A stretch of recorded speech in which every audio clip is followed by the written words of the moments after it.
anybody else around the county that you know or whatnot, we would love to see their smiling face and have a conversation with them just so they get the facts of the matter, and then whatever they need to, however they feel they need to vote on this project, they can. And so I have a partner in crime in this one. So this is Tyler. He is from McKinstry, okay, and he is our project manager. And so we're going to kind of tag team this process of just going through the basic information, but the more technical details, he's your guy as far as what kind of insulation they might be putting in the building or those kind of things. Those are definitely his questions. And so this sheet, everybody has one of these on there that basically has just a lot of kind of simple facts about where we're at, what the project is. It's got the dates on the back. We're going to talk through some of these things, but make sure you got this. These are also over on the on that table right there. But these are the taxable value sheets of the top 50 people in the county. And so I'm gonna touch on this in just a second about what percentage actually goes to our taxpayers. But this gives you kind of a breakdown of where people fit on here. But it also, if you're not on that list, we'll talk about how you get to that point as well. So big details. The school was built in 1981. First graduating class was in 1981. The roof was replaced add some details with it early on. It was replaced in 1994, so it's 34 years old. And with that, it's at its point where we have to fix it. We either, as things come up, we are going to either be repairing them, or we're going to replace that in that sense. So repairing the soffit keeps out cold air. So as a lot of you know, this little piece out here was just added a few years back, as well as the elementary school. And so before the elementary school was built, air flowed by here a little bit easier. Now with this piece in the middle, air kind of gets pushed into the building, and so as a result of it, the building kind of gets pressurized, and in doing that, it pushes air through the attic. The ceiling is insulated, but the roof is not. So pipes above the roof are kind of in this magical area where it's possible. We've been lucky where we've had some moments of frozen pipes that haven't burst and ruined the school in that sense. Also with that piece, we do not have fresh air recirculation in the exterior of the building. So all the classrooms, the only way we get fresh air into this is crack the window, open the windows, and let it fold out in here. And so if we were building this building brand new today, obviously we would build it with recirculation, so you get clean air recirculation throughout the building. It wasn't built with that. So part of that process is to put that system in so that we can create a more efficient building, if you will. Do you have control of that? I thought I did. Oh, perfect. Okay. So this is just a couple of pictures talking about the exterior soffit and a proposed detail that we have to kind of enclose that. Right now, you've got kind of a residential detail where you have an area that's right here along the whole perimeter of the building where air is being introduced up into the overhead. So the idea is to close off that space and line it with some insulation to protect that blow in coming in from that side. There was a couple of questions that were in the community. What we're proposing to do is to remove the existing roof in its entirety, going all the way down to the metal deck. You can see that there's a protection board that's on there. There's 2.5 inches of polyiso Seniorate that's in R30, so it's double layers. There's that protection board, and then there's a 60 mil membrane of an EPDM roof. So the roof is scheduled for, has a warranty of approximately 20 years upon replacement. How the warranty goes is that you have an installer that has a certification that from the manufacturer. The manufacturer verifies that the product's been installed per their recommendations. The then the school has a warranty of 20 years against, deterioration or even some hail damage that lasts with that as well.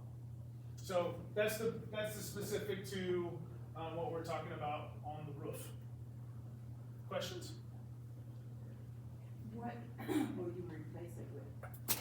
An EPDM. Open. Yes, so 60 mil. The same stuff. Yeah, so the roof will be removed in its entirety, that white membrane all the way down to the deck and then built back. Oh, This is what you can see there.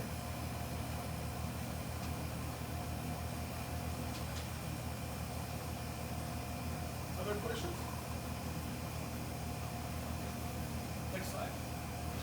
So then, what we were talking about is the introduction or the of fresh air. So there are currently existing, either combustion area and air handling units that are up here in those controlled space areas. What we're talking about is adding some heat recovery units above that ceiling space and then introducing, ducted distribution of that down to the classrooms. So right now, from an infection control standpoint, there really is no fresh air introduction.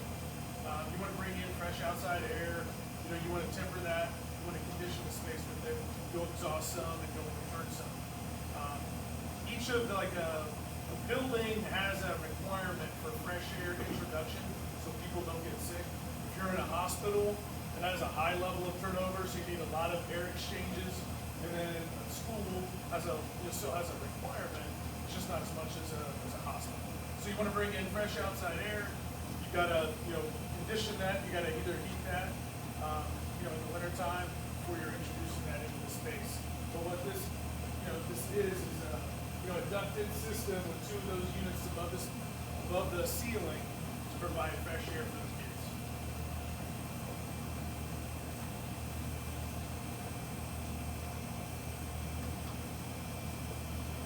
All right, so the next part about this process is, so when we started this process, we looked at all, kind of trying to put this building in as good a spot as we can put it for the next 20, 30 plus years. And the idea of preserving the past and investing in our future.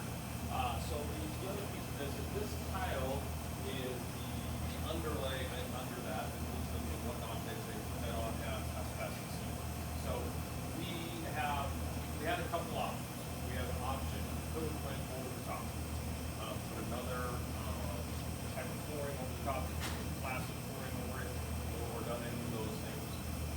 Or you could pull that out, get rid of it, that problem is gone. With that, we kind of debated back and forth, and we decided, like in the elementary side over there, they have a polished concrete. So our intent is to take out the tile, get rid of the asbestos, get rid of that. Then it's chemically treated to get all the fun stuff off of it, and then go to a polished concrete. The other piece of that is, like this floor, and we're almost through the year, so it doesn't look quite as glorious as when we walked in here at the beginning of the year. This floor takes about, we've estimated it at about 250 hours, 250 plus hours every summer to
chair, I mean, this is a good example, this one here, that you can see where the tile is indented. Over here, we could run to the school and see all the pieces. So the other side of that, if we went over it, then we'd be feeling all those pieces. And then make some sort of, material, if you will. So it's really looking at, efficiency over time. We thought that that was kind of our best angle on that sort of school. So you're basically talking about strip up here. Or No, we will fix, but we will not pour new pad concrete or concrete. Because the concrete that is. so there's concrete under that. Correct. So you're basically then just smooth that for zero. Yep.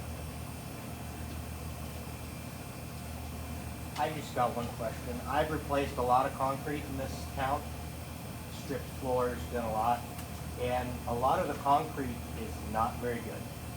So what happens when you get into those situations where you take and you've spent all this time and money to pull this up and then you hit really bad spots? You're just gonna have to use some sort of epoxy filler, right, to keep things in plane.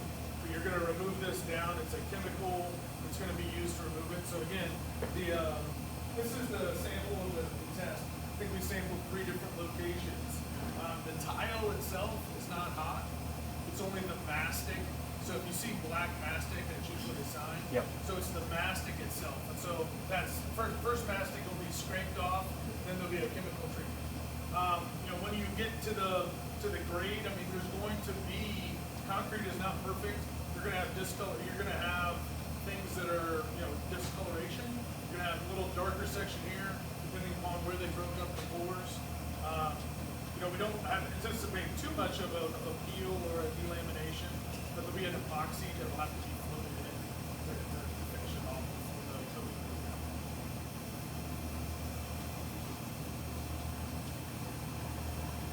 Smiling. What's the worry, I guess, Eric? I've replaced a lot of concrete in this town and it just falls apart.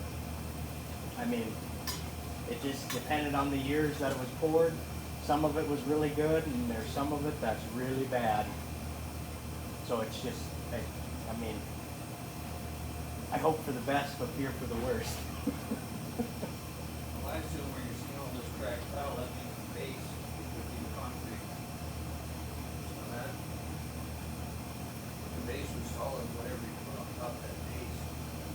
If I was looking at this, I would assume that this is a cold joint. I'm gonna say it's a cold joint. Yeah, so this is a cold joint where you've got, anytime where you have 2 different pores, or if you have dissimilar materials, they're gonna expand and contract at different rates. So if you've got that,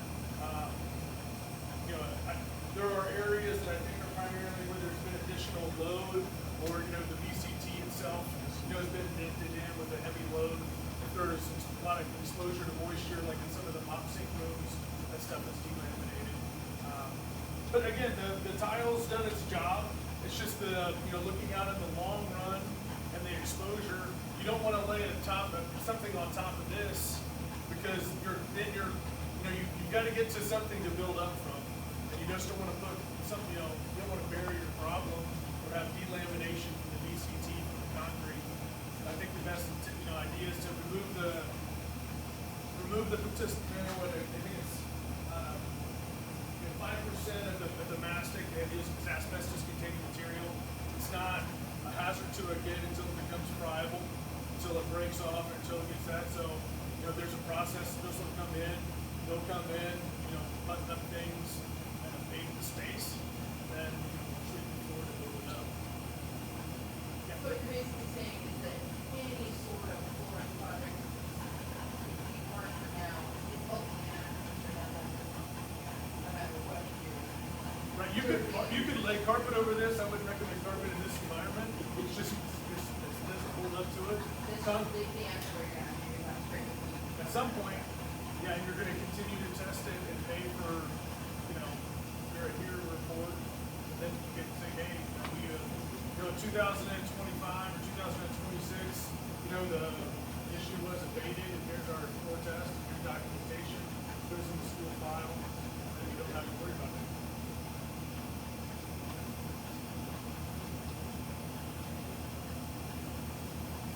right, so the last piece of this puzzle is this, floor is the original floor. So 45 years old, when they came in a few years back, they sanded it, and every time they refinish it, they sand it, just take a layer off of that over time. So the floor has done its job well, but they told us this is it. This is the last time we can sand. After this point, you are really looking at replacement. So we started talking about this process. We thought, okay, we're gonna tear the roof off, we're gonna tear the floor out. I don't, we're gonna make a mess. Let's see if we can't make a mess, and that set us in a spot for the next 20 plus years. So with that, the floor will not be refinished. It will be pulled out. These will be pulled out. All of that, and they will lay down all new flooring, which in theory lasts another 45 years at that point. Now, the part of this process is we're trying to put this bid out and lock in a price. As much as we like to think prices are going to go drastically down, and they never seem to go down in the future. So with this, we also know, like for this bond, if it passes in May, this process, any of what we're talking about, will not start until next year. Okay, so the summer of 2026. So depending on contractors, those kind of things, number one priority, we got road, get that taken care of. Number two is going to be getting the work done. And then the third piece of that puzzle. And so it's realistic for us to think about, so the summer of 26, potentially the roof, maybe the floor. That's going to just depend on contractors and bids. And then potentially the year after that, we're looking at the floor, the gym floor with that full process. We have a few years left on the gym. We do have a few years left on the gym. But our intent was to get out in front of it so that we're not at that point going, looking out. So we're giving ourselves a few more years on the gym, and by the time we're having that conversation about it needs to be replaced, we are replacing it. We're already plenty ahead of you.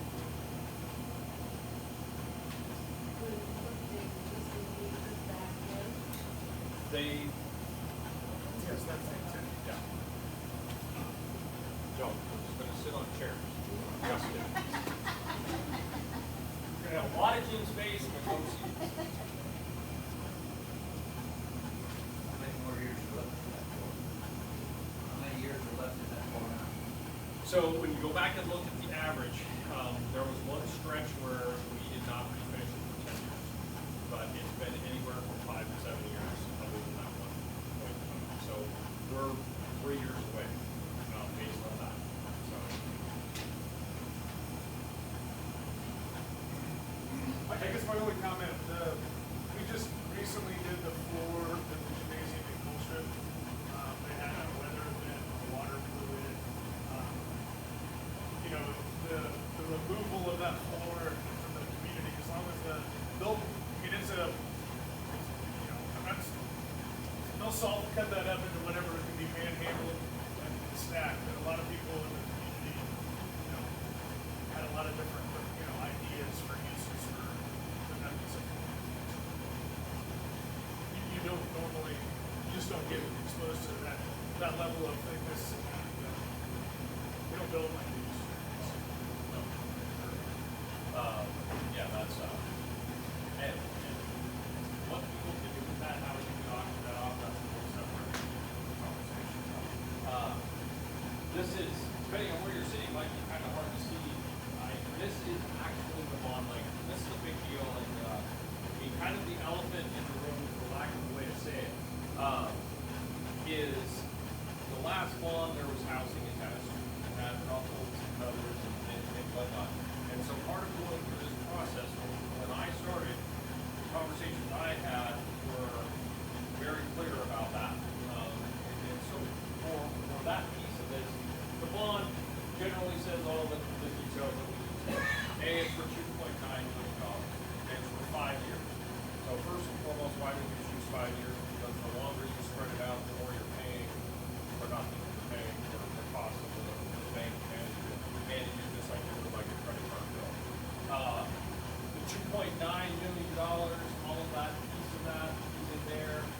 this goes through what the bond valuation is, and I'll talk specifically about this the last piece of the bond is very, very specific in order to address this concern. So the last piece of that bond, it says proceeds from the bond only pay for the cost of the project and the associated costs. It will not be used for any other purpose, including without limitation of teacher or staff housing, except for the proceeds of bond remaining completion of the project. So the remaining proceeds will be transferred to the debt service to pay off the bond. So magically the bid goes out, I think it's gonna cost $2.9 million, it costs $2.5 million. You have an extra $400,000, that's immediately going back to pay off. There's absolutely no gray area, there's no slush, this project that we are asking people to consider to vote on is for the three things we were talking about, that's it. There's nothing else in that. Questions about that? Sounded like you were saying that this might take multiple years to do. But this is supposed to be the price that's supposed to cover that time. Why wouldn't we get it all done next year? Without that. We'll try to do it as much as we can. There's just a time limit where the funds have to be spent by. And so, we don't wanna be working over, I mean, the roof is outside, it can kind of take care of itself, but doing an abatement project simultaneously to the gym floor replacement, simultaneously to the ventilation, guys might be stepping on, we just were restricting work access. So we'll look at it and try to phase it, and we'll try to do as much as we can, as soon as we can. We just don't wanna give the impression that all this will be done next time. And there was a question, asked somewhere in the senior center or a coffee shop or one of those about why not a new school? Well, first off, the new school will cost more, significantly more. The other side of that is, building a new school would be a major disruption. We're talking about where kids for a chunk of the year or potentially the whole year going to school, that would not be going to school here. And so, yeah, we could possibly grow the major for a year and use those things. But that did not seem like our best option. And from the instructor's standpoint, building's in good shape. So that's, I mean, I don't know if that's, we've heard that question, I just want to make sure that that question, we have to answer. Other piece of this puzzle is this, and so that's kind of the big piece of this right here that this becomes important. So we look at this bond, we went through all of our pieces of this puzzle, and so we're very lucky in Carter County. We can look at our neighbors and think about products or neighbors, but and think about, well, they have oil and they have oil money and all this. Well, they have oil production money, and that's a great thing. But we have lots of energy resources coming through our county, and so that raises our taxable value. So how do we capture that at the school becomes part of this process? So out of $2.9 million, if you look at that, 95.3% of that will be paid for by energy companies. So if you shift those numbers around and think about it as just pure dollars, our taxpayers, all of you sitting in this room, our ranchers, our business owners, those things, our taxpayers will pay $200,000 of the $2.9 million. So this shifts us back to why did we choose a 5-year bond instead of a 7-year bond, or a 10-year bond, or those things. There is no predicting the future politically, especially. And so, is it at least a safe bet over the next 4 years that energy production is not going to decline around the state, around the area as well? Conversations with Southeast Electric as well. I mean, it's a fair bet if you want to put money on that, that you're going to put your odds on that, that the deal's going to be in your favor. After 4 years, we get into that 5th year, who knows? I don't know. Nobody in here knows for sure what the next election may or may not hold. And so the longer we spread it out, if say, in 4 years we have a major election change and energy is all shut down, then that taxpayer burden will quickly, if we've got that year kind of buffer, then that taxpayer burden will quickly shift to public taxpayers. And so, for us, when we really stopped and looked at it, we thought, how can we maximize this, and with the least amount of burden on our taxpayers? So, this is a simple breakdown. We'll talk more about each of these in a second. When we look at this, market value of the property, your house, you're looking at $100,000, $12, 24, for 36, it's 300,000 per year. We broke that down all the way to the day for you. So basically, you're looking at over the course of this year, if you property valued at 300,000, you're looking at 10 cents a day. That's our burden, that we would pay. And so that's important to know exactly what our cost will be on. So we have lots of things behind the scenes to help you figure those things out. Francis has done a really good job. So on this is our website. So you go to eFlac.net, if you can't find where the bond information is, we'll help you, but it's right there. Okay, so you click right there, you're going to the bond information site. You go to the bond information page, it gives you, it has the slideshow that we had playing to start with, it's got information, but it's got all these kind of different details. But the big kind of, we have a Monday minute section where we do, not always on Monday, we do a little blurb about something to share with the community about facts about the bond. Up here, these are where you go. So you go to taxes calculator, you click on that, and it takes you to this right here. When you click in here, if you know exactly right now what your taxable value is, then you're good. You're going to punch it in there. But if you don't know what your taxable value is, this is straight from the state of Montana. That's where that list is. That's next to you. If you click on that, it opens up this, and you type in your name. Now here's the only piece that is, excuse me, any sort of confusing.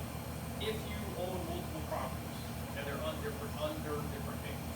So let's say you have a ranch and you have your own personal, and then your wife has something, you have something, then you have to go and each one of those and have it. But if it's only under your name, okay, so for whatever's under your name, you click on that, you hit enter, it will spit out to you what your taxable value is. Then you punch that taxable value back into this right here. So it says your taxable value is $100,000. You calculate, and it will tell you exactly what your cost per year will be for the life of this bond. So for anybody in the room or not in the room, you're thinking about, say, well, this not however that is, we really want you to know exactly what over the next 5 years it's going to cost you, and to help you make that decision. Anything else?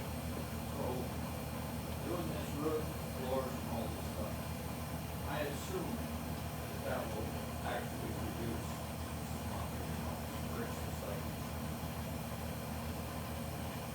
I would, the only thing I think about is insurance is it's gone up every year since I've been here. So I would hesitate to say that it's gonna go down based on that because our property liability and all that mixed together. So there's a lot of factors that go into our insurance all the time.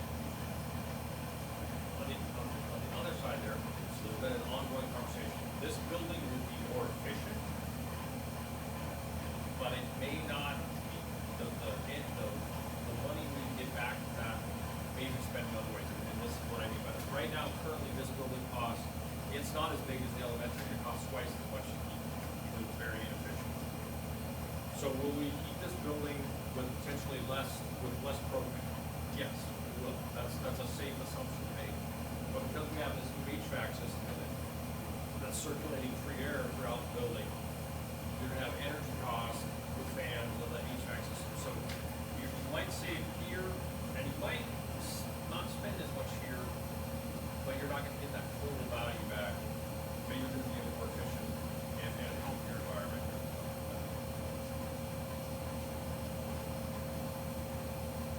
Other questions so far? All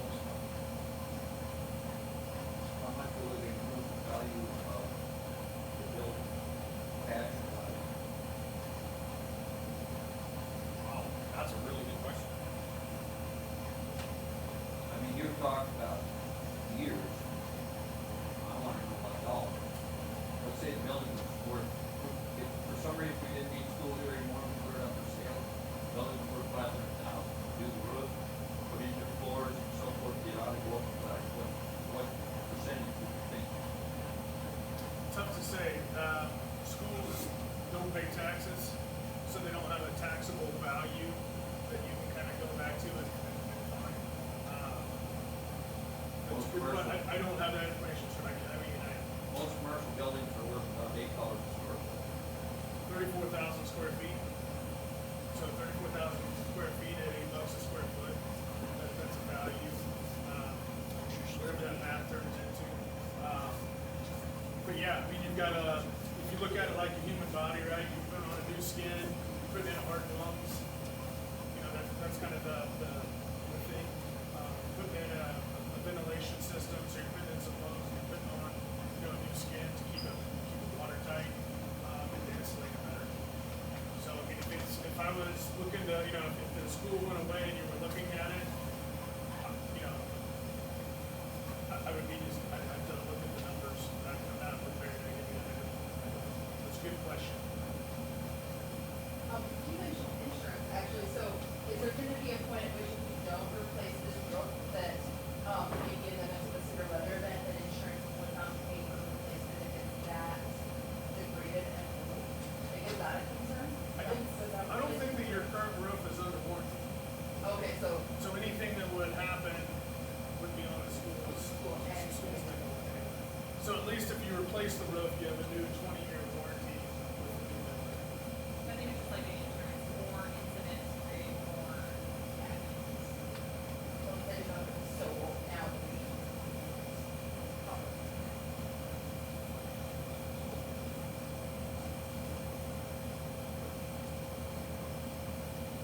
You said something about the conservation.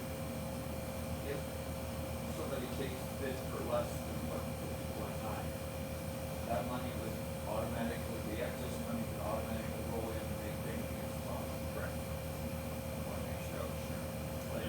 That stays in what's called the debt service account, which is strictly for paying the bond or the cost associated with the bond. So like if we have to pay a bond now, small premiums, like all those costs go directly to the bond or out of that. Again, anywhere else, they go to. So it'll go into a fund, and you will take out of that like an annual payment or whatnot. You won't apply the whole amount against the principal of that bond at one time to stop the interest. I get billed, I actually don't know the answer, I get billed from the bond company, and then we get it from the tax dollar, so usually I get billed in like June, and our tax dollars come in November, and then we get it May, and then I make bond payments in June. I understand that, but what we're talking about is an excess in what you requested for this specific project. He says that if there was an excess, it would apply back to the bond. What I'm wanting to know is, let's say there was 40,000, will the full amount go against the bond value now to slow up interest, or will it be made in annual payments like you said? I guess it depends on when it shows up. Cause if we're talking everything's done in 1 year, or we're talking everything's done in 3 years, it should be that if we're ahead, I should be able to stop taxes to you guys for Jesse. Does that make sense? Like, we only need 3 mils of last year instead of 5 mils of last year, she's only gonna issue taxes for what's left of the bond. Does that make sense? To some degree, but it's different. Because it can't just sit there, so it's either way, then I have to give it back to Jesse, the debt service fund, then she gets it back to taxpayers. So over the 5 years, it would just, it would be tax less than the last year, but then I can put back the tax, the debt service fund. Does that make sense? Well, to me, they're two different issues, but I understand what you're saying. My question, what I really was trying to get at is if we do a good job of advertising this, Right. and I agree with you that the more projects we're offering out there, the more apt to get somebody to give us better bid. I mean, if they can come in here and get all three of these projects, and one company can get all three of them, they would probably give us a better bid. So, with that in mind, what I'm saying is if we were able to do that, in 2 years, when I heard you say, we would know what our costs is gonna be, and we'd know if we had to use all that money on these issues, or if there's money left.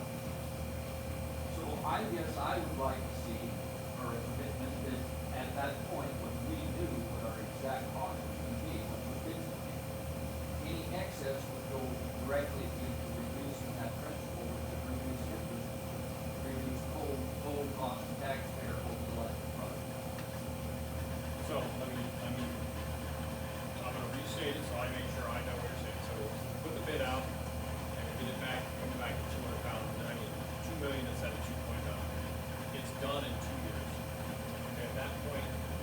we have a bond that's worth 2.9 million, and 900,000, all our bills that came in, that 900,000 pays off the bond at that point, and it goes right back to the bond itself. So that exhibit, that is, at that point, we should, because those bond numbers are gonna come off your taxes. So at the end of year 2, instead of collecting 5, we're done, we don't need to collect it. So hypothetically, they're collecting 0, because we've already taken this money and paid it. So this money doesn't have to go to that, because we've already got it, and we don't need it anymore. We don't need it anymore. So we don't actually have the loan sitting there in the sense that we're collecting the money over 5 years. We're collecting it over 5 instead of 3. Over 5 years. And so instead of, if we got a great bid and it was way lower, we paid it off in 3, we don't have to collect it. Okay. Other questions?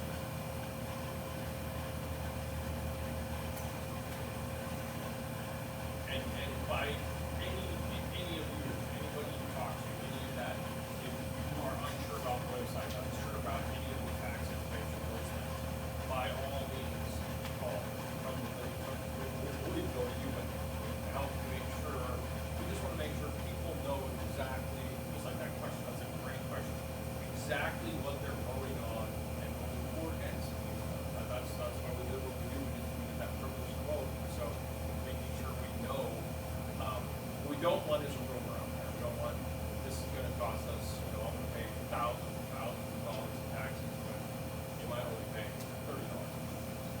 Well, I appreciate you trying to get together and figure out on the increased value of this facility, because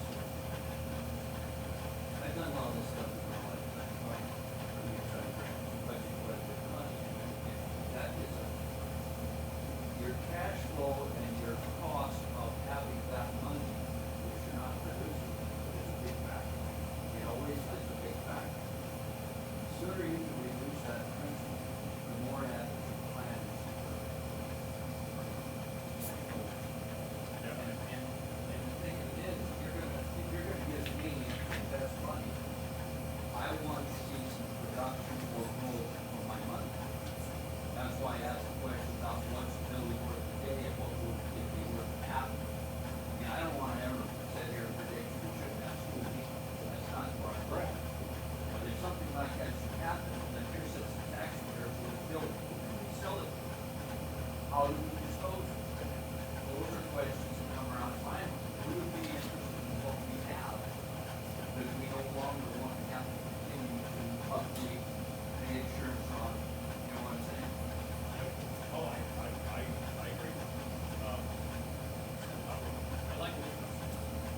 This is like, they want to turn off all the